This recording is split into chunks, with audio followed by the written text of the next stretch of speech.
Hi అండి, good morning. ఇక్కడ నేను బేసిక్ ఇంగ్లీష్ వర్డ్స్ ఇచ్చానండి. చూడండి, ఇంగ్లీష్ టు హిందీ. దట్ అంటే మనం వహ్ అనమాట. హిందీలో వహ్, ఇంగ్లీష్లో దట్. ట్రావెల్ అంటే యాత్ర. లెస్ అంటే తక్కువ, హిందీలో కమ్. వజ్ అంటే పాస్ట్ టెన్స్ అనమాట. తాగాని తీగాని వస్తుంది. సింగులర్ శబ్దం, సింగులర్ వర్డ్ అనమాట ఇది. వర్, ఇది వర్ అంటాం కదా, ఇది ప్లూరల్ వర్డ్. తేగాని తీగాని వస్తుంది.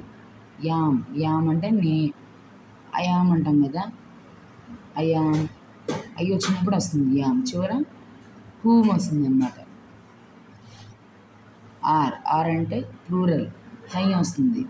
ఈజ్ అంటే సింగులర్, హై. ఎట్ అంటే పర్, మీద అని వస్తుంది. బై అంటే ద్వారా, ద్వారా. తెలుగులో కూడా ద్వారా అనే వస్తుంది. ఫ్రమ్ అంటే సే, నుండి. ఎవరి నుండి వచ్చింది అంటాం కదా, ఫ్రమ్ అడ్రస్ అంటాం కదా, నుండి. సే అంటే తో వస్తుంది, నుండి అని కూడా వస్తుంది.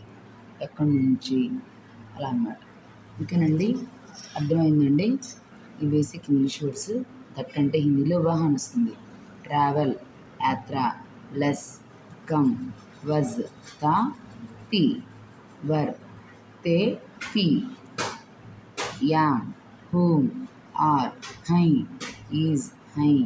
ఎట్, పర్, బై, ద్వారా, ఫ్రమ్, సే.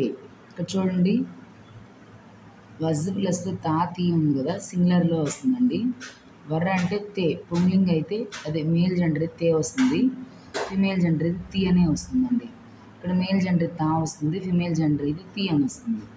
ఓకే కదండి, అర్థమైందండి ఈ వర్డ్స్. ఓకేనండి, ఇది కనుక మీకు నచ్చినట్లయితే నా ఛానల్ని లైక్ చేసి షేర్ చేయండి, అలానే సబ్స్క్రైబ్ కూడా చేయండి.